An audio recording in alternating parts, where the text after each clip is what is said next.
J'ai enterré mon père sous un ciel de plomb à Lyon, et personne n'a pleuré. Ma mère a essuyé une larme factice sur son maquillage impeccable, mon frère a serré la main du notaire plus fort que celle du cercueil, et moi, j'étais là, invisible, comme un fantôme dans ma propre vie. Ce jour-là, j'ai juré sur sa tombe que je les ferais payer pour chaque silence, chaque oubli, et le mariage de mon frère serait le premier clou dans leur cercueil social. Ils m'appellent la petite sœur égarée, comme si j'étais un chaton qu'on ramasse dans la gouttière. Mais je ne suis pas revenu pour les embrassades forcées ou les toasts au champagne tiède. Non, je reviens pour disséquer leurs mensonges, un par un, jusqu'à ce que leur façade parfaite s'effondre en miettes sanglantes. Et si je vous disais que le secret qui ronge mon frère depuis des années pourrait transformer son grand jour en un cauchemar public? Imaginez les invités, ces bourgeois lyonnais au sourire plaqué, découvrant la vérité sur la mariée ou une vérité que j'ai gardée comme une grenade dégoupillée. Les rues de Lyon s'étiraient sous mes pas comme des veines gonflées de secrets, humides de cette pluie fine qui colle à la peau et imprègne l'âme. J'avais fui cette ville 3 ans plus tôt, un sac sur l'épaule et une rage qui bouillonnait dans mes veines, mais aujourd'hui, je revenais, non pas en fugitive, mais en chasseuse. L'invitation au mariage de mon frère, pliée dans ma poche comme un billet pour l'enfer, portait l'écriture guindée de ma mère, « Reviens, ma chérie ». La famille se réunit enfin. Réunir? Ils n'avaient même pas remarqué mon absence. 3 ans sans un appel, sans un mot, et voilà qu'ils me summonaient comme un domestique pour décorer leur tableau de famille idéale. Je m'arrêtai devant l'hôtel de ville, ce monstre de pierre grise qui avait vu tant de serments brisés. Le soleil perçait timidement les nuages, jetant des reflets dorés sur la Saône en contrebas, mais rien ne pouvait illuminer le vide en moi. Mon père était mort dans l'oubli, rongé par un cancer qu'il avait caché pour ne pas gêner leur petite vie bien rangée. Et moi? J'avais été celle qui l'avait veillé, nuit après nuit, pendant qu'ils organisaient des dîners mondains. Tu exagères, Élise m'avait dit mon frère, Étienne, au téléphone, sa voix suave masquant le dégoût. Papa est fort. Occupe-toi de tes propres problèmes. Mes problèmes? J'étais alors en pleine dépression, perdu dans un job de serveuse à Paris qui me rongeait l'âme, mais pour eux, j'étais juste l'hystérique, celle qui pleurait trop fort. Je poussai la porte de l'appartement familial, rue de la République, ce sanctuaire bourgeois au tapis perçant et au tableau signé qui sentait le faux-semblant. Ma mère, Claire, surgit de la cuisine, un tablier impeccable noué autour de sa taille fine, ses cheveux blonds platine relevés en chignon impeccable. Élise. Ma fille. Tu es là. Son étreinte était un calcul, bras tendu, parfum Chanel qui étouffait, lèvres pincées en un sourire qui ne montait pas aux yeux. Derrière elle, Étienne, mon aîné de 5 ans, impeccablement vêtu d'un costume sur mesure, leva les yeux de son iPad. Salut, petite sœur. Tu as maigri. Le régime parisien. Je souris, un sourire qui tirait sur mes joues comme une lame. Non, juste la vie qui ronge, Étienne. Et toi, tu rayonnes. La mariée doit être une perle. Il rit, ce rire grave et confiant qui avait toujours fait fondre les cœurs et les consciences. Sophie, sa fiancée, était l'incarnation du rêve lyonnais, fille de banquier, silhouette de mannequin, rire cristallin qui masquait un vide abyssal. Ils s'étaient rencontrés à une soirée de la chambre de commerce, et en 6 mois, c'était l'alliance parfaite, lui, l'avocat en pleine ascension, elle, l'héritière qui ouvrait les portes des cercles huppés. Mais je savais. Oh, je savais tout. 3 ans à Paris, à creuser dans les ombres de leur passé, à payer des détectives privés avec les maigres économies de mon nouveau job rédactrice freelance pour des magazines People, ironie du sort. J'avais appris pour Sophie, pas juste les dettes cachées de sa famille, non, pire. Une liaison, il y a 2 ans, avec un collègue d'Étienne, un scandale étouffé par l'argent paternel. Et Étienne? Il le savait. Il l'avait su dès le début, et au lieu de rompre, il avait choisi le silence. Pour la stabilité, m'avait-il confié une fois, ivre, lors d'une visite surprise que j'avais feinte. Stabilité. Le mot qui justifiait tout, l'abandon de notre père, mon exil invisible, leur mariage bâti sur du sable. Assieds-toi, Élise, dit ma mère, posant une tasse de thé fumant devant moi. L'odeur de bergamote me ramena à l'enfance, ces après-midi où elle m'ignorait pour coiffer Étienne. Raconte-nous Paris. C'est glamour, non? Les lumières, les amants. Elle gloussa, un son forcé qui grinçait comme une porte rouillée. Je bus une gorgée, brûlante, et sentis la chaleur descendre en moi comme un poison bienvenu. Glamour? Plutôt des nuits solitaires, maman. Des jobs qui paient à peine le loyer, des amis qui disparaissent. Mais j'ai appris à survivre. À observer. À ne plus faire confiance. Étienne haussa un sourcil, amusé. Toujours dramatique, hein? Écoute, pour le mariage, on a besoin de toi. Tu seras demoiselle d'honneur. Sophie adore l'idée d'une touche authentique et point. Authentique. Le mot me fit rire intérieurement. Si seulement il savait combien j'allais être authentique. J'avais planifié ça pendant des mois, des emails anonymes aux invités clés, des photos discrètes glissées dans les menus, une confrontation finale lors du discours. Pas de violence physique non, trop vulgaire pour des gens comme eux. Ma vengeance serait chirurgicale, psychologique, exposer les fissures jusqu'à ce qu'ils s'effondrent sous le poids de leurs propres mensonges. Le dîner ce soir-là fut un ballet de faux-semblants. Sophie arriva, radieuse dans une robe fourreau rouge qui hurlait « Je suis intouchable ». Elle m'embrassa sur les 2 joues, son parfum sucré me donnant la nausée. « Élise. Étienne m'a tant parlé de toi. La rebelle de la famille. » Rebelle. Si elle savait que j'étais bien plus, la gardienne des secrets, la lame dans l'ombre.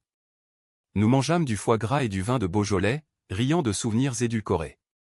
Ma mère raconta comment Étienne avait sauvé la famille en décrochant son poste chez les avocats d'affaires. Et toi, Élise? Toujours célibataire? Les hommes parisiens sont volages, paraît-il. Je posai ma fourchette, sentant le métal froid contre ma paume. Volage? Comme Sophie avec ce stagiaire, il y a 2 ans?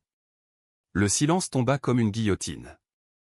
Étienne blêmit, son verre suspendu à mi-chemin. Sophie écarquilla les yeux, un mélange de peur et de défi. Ma mère toussa, couvrant d'une serviette. « Qu'est-ce que tu racontes, ma chérie?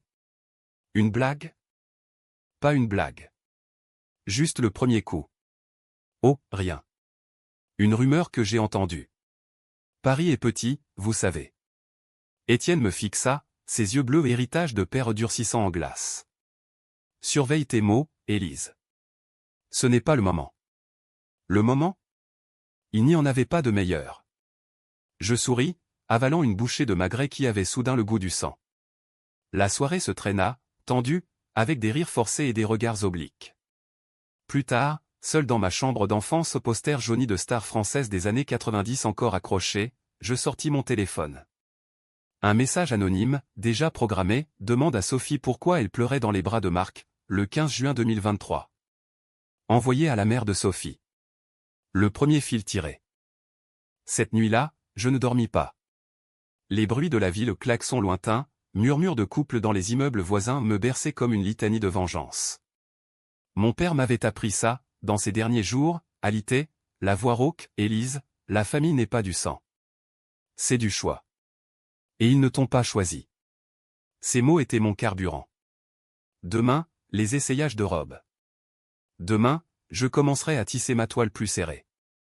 Le matin suivant, le soleil lyonnais filtrait à travers les volets en bois, projetant des rayures d'or sur le parquet ciré qui craquait sous mes pas nus. Je descendis à la cuisine, où l'odeur du café fraîchement moulu se mêlait à celle des croissants achetés à la boulangerie du coin, à un rituel immuable de ma mère, ce besoin de normalité qui masquait les tempêtes intérieures. Elle était là, penchée sur le journal Le Progrès, ses lunettes à monture fine perchées sur le nez, feignant une concentration qui puait le mensonge. « Bonjour, ma chérie. Bien dormi ?» Comme un bébé mentis-je, versant du café noir dans une tasse ébréchée, la mienne d'enfance, marquée d'un cœur fané. En vérité, j'avais tourné et viré, revivant en boucle le dîner de la veille, le hoquet étouffé de Sophie, le poing serré d'Étienne sous la table.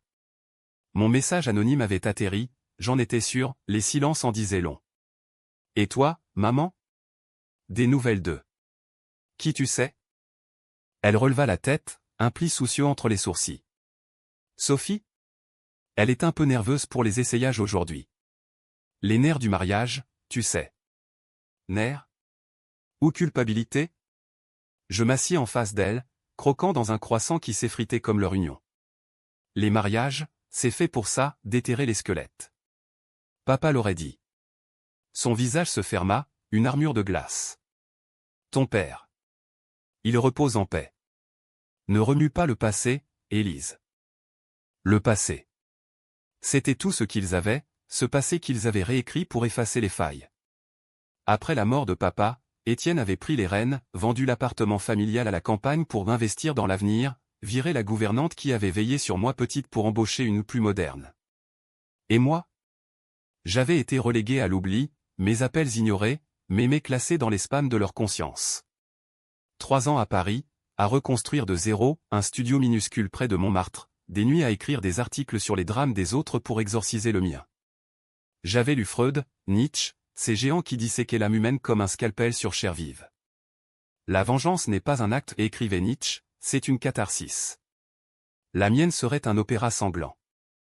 Nous partîmes pour l'atelier de couture, un antre chic dans le vieux Lyon, niché entre des ruelles pavées où les chats errants observaient les passants comme des juges muets.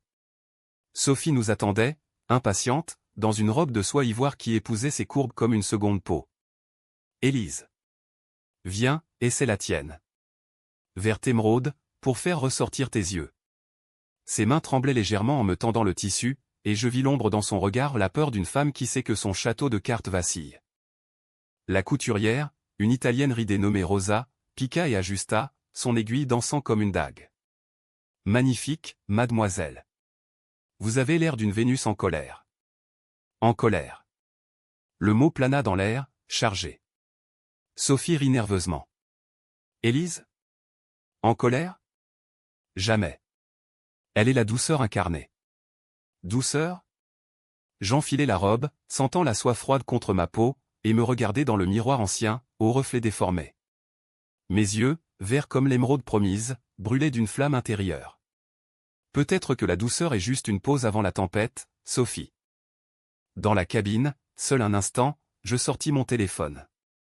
Un autre message, cette fois pour un cousin d'Étienne, le genre de snob qui collectionnait les ragots comme des timbres rares. Sais-tu que ton oncle Étienne a falsifié des documents pour couvrir les dettes de la famille? Demande-lui pour l'héritage de grand-père. Faux? Pas tout à fait. J'avais les preuves, des copies de contrats que papa m'avait confiés sur son lit de mort, un testament qu'Étienne avait perdu pour s'approprier la part du lion. Pas assez pour le tribunal, mais suffisant pour le poison social. L'après-midi s'étira en essayages interminables, ponctués de rires forcés et de compliments vides. Ma mère, toujours la pacificatrice, racontait des anecdotes sur son propre mariage. Ton père était si nerveux, il a renversé le gâteau. Nous rions, mais je voyais les fissures, Sophie jetant des regards furtifs à son portable, Étienne arrivant en retard avec une excuse bidon sur un client urgent. Le soir, de retour à l'appartement, il me coinça dans le couloir, sa cravate défaite, les veines saillantes au cou. « Qu'est-ce que tu fous, Élise ?» Ses insinuations sur Sophie. « Tu veux ruiner tout ?» Je le fixai, calmement, sentant mon pouls battre comme un tambour de guerre. « Ruiner ? Tu parles comme si j'étais l'intruse. » 3 ans, Étienne. 3 ans sans un mot, et maintenant, je suis censé sourire pour ton grand jour? Papa est mort seul parce que vous étiez trop occupé à briller. Il recula, le visage tordu aux colères, culpabilité, peur. Papa était faible. Il s'est laissé bouffer par sa maladie. Et toi? Tu es jalouse. Toujours été la petite fille qui voulait tout. Jalouse. Le mot me frappa comme un GIFLE, mais je l'absorbais, le transformant en carburant. Peut-être. Ou peut-être que je suis juste honnête. Va demander à Sophie pourquoi elle a un tatouage caché sur la hanche. Un M pour Marc, pas pour toi. Je passai devant lui, le laissant pantelant, et montai dans ma chambre. Cette nuit, je rédigeai le discours de demoiselle d'honneur, des mots doux en surface, mais des sous-entendus qui lacéraient comme des rasoirs. À Étienne et Sophie, dont l'amour a surmonté tant d'épreuves. Comme ces ombres du passé qu'on croyait enterrées. Dehors, la Saône murmurait, noire et profonde, emportant les secrets de la ville. Lyon, ma prison d'enfance, devenait mon terrain de jeu. Demain, la répétition du dîner. Demain, un autre fil tiré. La lumière du crépuscule peignait les toits de Lyon en teintes orangées, un voile de chaleur qui collait les chemises au dos et faisait suer les mensonges. Nous nous rendîmes à la répétition dans la salle des fêtes de la mairie du 5e arrondissement, un édifice haussmannien au lustre en cristal qui scintillait comme des larmes gelées. L'air était chargé d'odeurs de fleurs lisses et roses blanches, symbole d'innocence que Sophie avait choisi pour l'élégance provençale. Élégance. Tout chez eux puait l'élégance forcée, ce vernis français qui craquait au premier choc. Étienne me prit le bras en descendant de la voiture, sa poigne ferme comme un avertissement. Pas de scène ce soir, Élise. Les beaux-parents de Sophie sont là. Des gens influents. Influents. Le mot résonnait comme une menace voilée. Les Duval, banquiers de père en fils, avec leurs alliances en or massif et leurs regards qui disséquaient les âmes comme des bilans comptables. J'acquiesçais, un sourire innocent aux lèvres. Bien sûr, grand frère. Je suis là pour célébrer. Célébrer la chute, oui. La salle bruissait déjà d'invités, oncle en smoking, tante parée de bijoux hérités, cousin que je n'avais pas vu depuis l'enterrement de papa, enterrement qu'ils avaient snobé pour un gala à Genève. Ma mère virevoltait, hôtesse parfaite, distribuant des flûtes de crément. Sophie, au centre, rayonnait dans une robe cocktail bleu nuit, mais ses yeux rougis trahissaient une nuit blanche. Mon message avait porté ses fruits, j'imaginais la mère Duval, cette vipère aux lèvres carmin, bombardant sa fille de questions. Explique-toi, ma fille. Un amant? Avant le mariage? Le dîner s'ouvrit sur un discours d'Étienne, sa voix d'avocat roulant comme du velours. Ce soir, nous répétons non seulement un mariage, mais une union forgée dans l'adversité. Adversité. Le mot me fit ricaner intérieurement. Forgé dans le chantage, plus tôt Étienne avait menacé Sophie de tout révéler à sa famille si elle rompait. J'avais les emails, volés via un hacker freelance à Paris, ces fragments numériques qui prouvaient sa manipulation. Adversité, mon œil. À table, coincé entre un cousin bedonnant nommé Philippe et la mère de Sophie, je jouais mon rôle, la sœur prodigue, charmante et discrète. Philippe, ivre de vin trop tôt, me tapa sur l'épaule. Élise. La Parisienne. Raconte, c'est vrai que tu sors avec des acteurs? Je ris, un son clair et faux. Des acteurs? Plutôt des fantômes, Philippe. Comme notre famille, on les croit vivants, mais ils sont partis depuis longtemps. Il gloussa, inconscient du dard. La mère de Sophie, Madame Duval, appelons-la Isabelle, pour la forme, se pencha vers moi, son collier de perles frôlant mon bras. Votre frère est chanceux de vous avoir de retour. Sophie dit que vous êtes indépendante. Indépendante. Code pour difficile. Je la regardai droit dans les yeux, ses yeux froids comme l'argent. Indépendante? Oui. J'ai appris à ne compter que sur moi après la mort de papa. Étienne était trop occupé, vous savez. Elle hocha la tête, polie, mais je vis l'étincelle, la graine plantée. Plus tard, je glisserai dans son sac une photo de Sophie et Marc, enlacés dans un café parisien, daté précisément. Le plat principal arriva, coq au vin, mijoté pendant des heures, rouge et épais comme du sang. Étienne leva son verre pour un toast improvisé. À ma sœur Élise, revenue des confins de Paris pour nous bénir de sa présence. Les applaudissements crépitèrent, mais ses yeux me défiaient, tiens-toi bien. Je levai ma flûte, sentant le bulle pétiller sur ma langue. À Étienne et Sophie, que votre amour survive à tous les secrets. Un silence, bref mais électrique. Sophie toussa, Isabelle fronça les sourcils, et ma mère changea de sujet avec une hâte maladroite, et le gâteau. 3 étages de ganache au chocolat. Après le dessert, la danse commença un slow guindé sur du jazz français, Édith Piaf en fond sonore, ironie cruelle.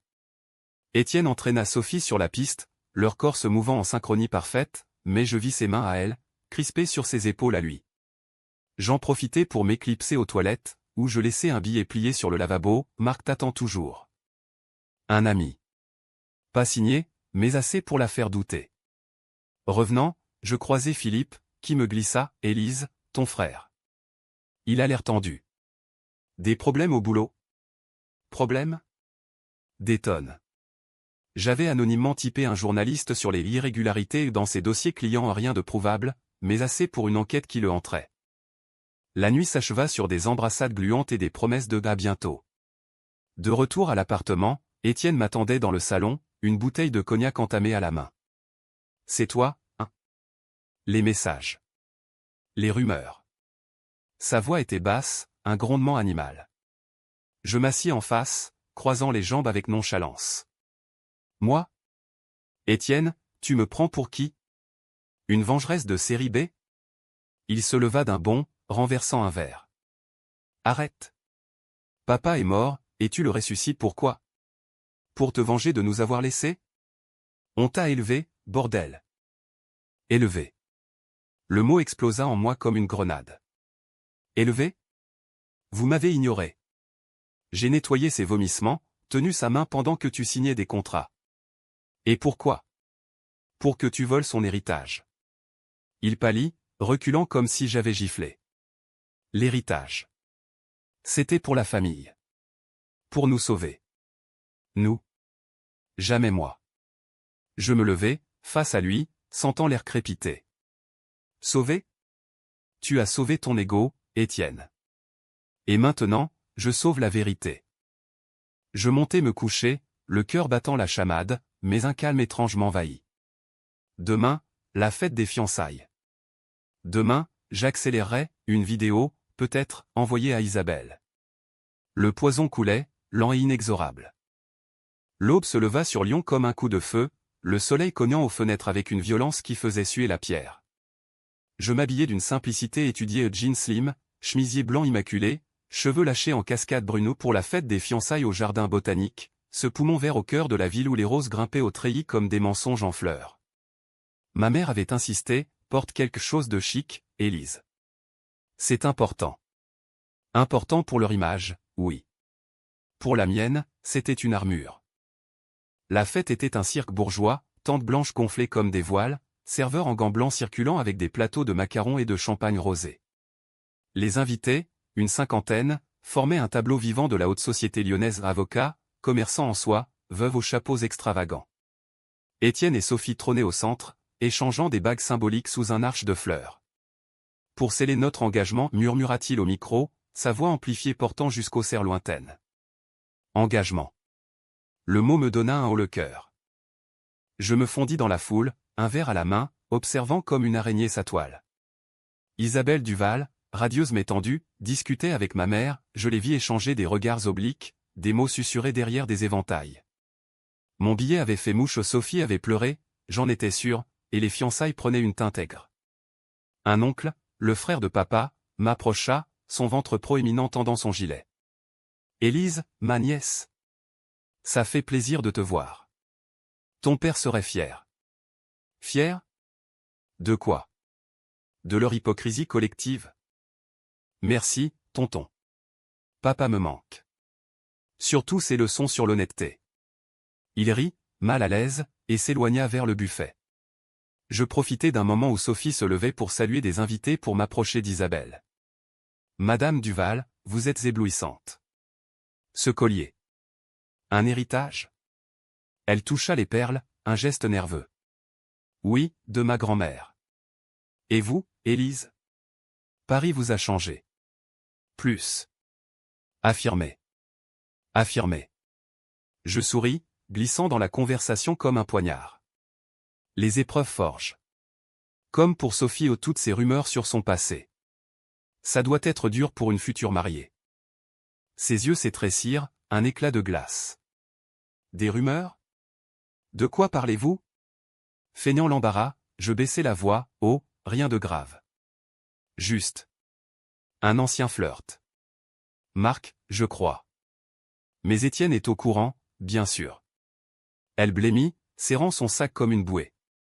Je vais en discuter avec elle. Mission accomplie. Je m'éloignai, le cœur gonflé d'une joie sombre, et envoyai un texto anonyme à Philippe, regarde les comptes d'Étienne. Des trous noirs partout. Un bienfaiteur. L'après-midi s'alourdit sous une canicule inattendue, l'air moite collant les robes aux peaux, faisant perler la sueur sur les fronts. Les jeux commencèrent, un quiz sur le couple, des anecdotes mignonnes que j'avais sabotées en glissant de fausses réponses aux organisateurs. Quelle est la chanson préférée de Sophie? La vie en rose? Non, non, je ne regrette rien pour les regrets enfouis. Rire poli, mais des murmures naquirent. Étienne me repéra, traversant la pelouse d'un pas furieux. Qu'est-ce que tu as fait aux questions? C'est puéril. Puéril? Comme ignorer sa sœur pendant 3 ans? Je le fixai, sentant la rage bouillir en lui comme en moi. Tu veux la guerre, Élise? Tu l'auras. Je te coupe les vivres, je te renvoie à Paris la queue entre les jambes. Vivre? Il n'y en avait plus depuis longtemps. Essaie. Mais souviens-toi, j'ai les copies du testament. Papa m'a tout légué, la maison de campagne, les actions. Tu les as perdus, mais les originaux sont chez un notaire à Paris. Il chancela, le visage déformé par la fureur. Salope. Tu bluffes. Peut-être. Ou peut-être pas. En vérité, j'avais tout, les documents scannés, prêts à être envoyés à un avocat spécialisé en succession frauduleuse. Il s'éloigna, rejoignant Sophie qui le regardait avec des yeux implorants. Pitié. Elle le méritait, ce naufrage. Le soir tomba, les lanternes s'allumant comme des yeux malveillants. Un feu d'artifice improvisé éclata au feu de Bengale et fusée qui peignait le ciel en éclats colorés. Mais pour moi, c'était le signal, j'envoyais la vidéo. Une séquence floue, mais claire, Sophie et Marc, dans un hôtel parisien, riant, s'embrassant. Destinataire, le groupe WhatsApp des invités. Une surprise pour les fiançailles. Le chaos fut immédiat, téléphone vibrant, chuchotements amplifiés, regards assassins vers Sophie. Elle s'effondra en larmes, Étienne la serrant maladroitement tandis qu'Isabelle hurlait « C'est quoi ce scandale ?» Ma mère, paniquée, tenta de calmer, une erreur.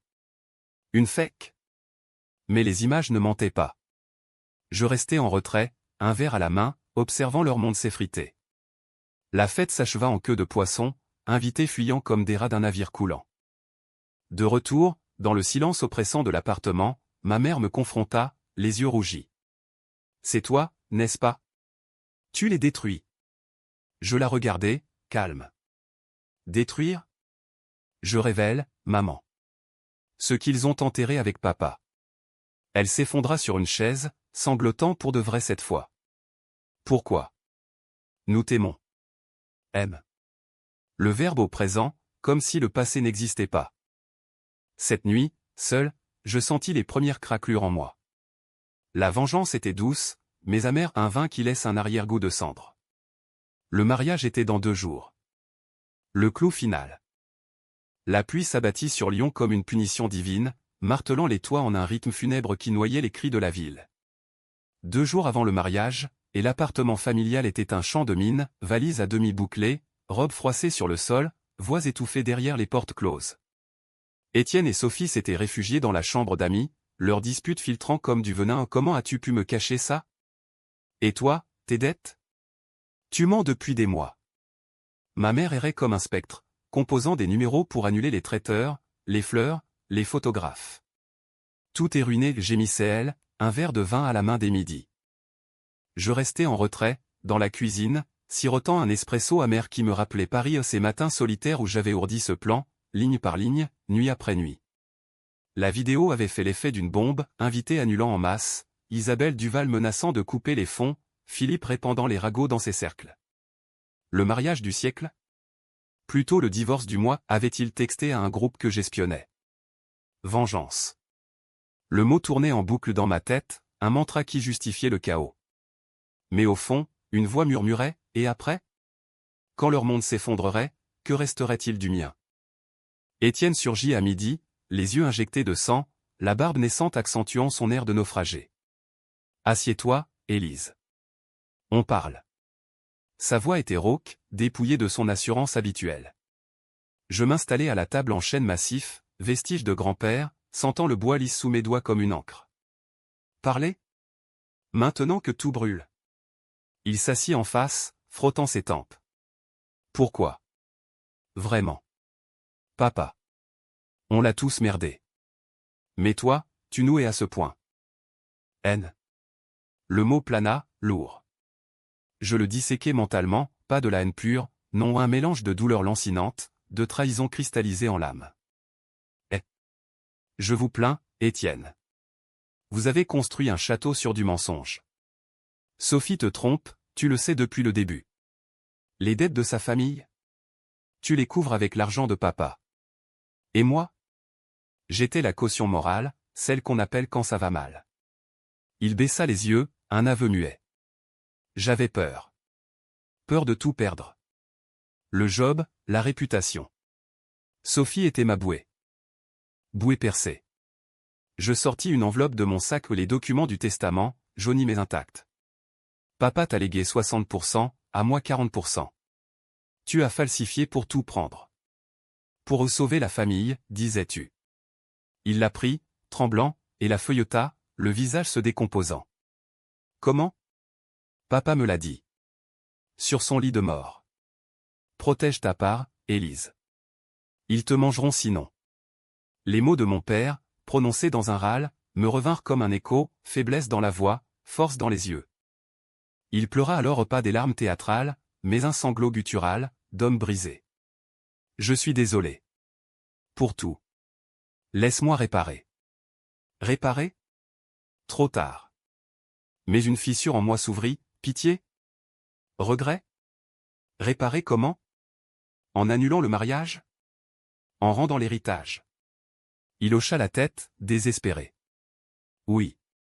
Tout. Sophie entra à ce moment, les yeux gonflés, un châle autour des épaules. Étienne? Élise. C'est toi qui as envoyé la vidéo? Sa voix tremblait, un mélange de rage et de supplication. Je la regardais, cette femme que j'aurais pu plaindre belle, piégée dans un rôle qu'elle n'avait pas choisi. Oui. Pour que la vérité respire. Tu mérites mieux qu'un mariage empoisonné. Elle s'effondra sur une chaise, couvrant son visage. Marc. C'était une erreur. Une nuit. Étienne et moi, on s'accroche à des illusions. Illusions.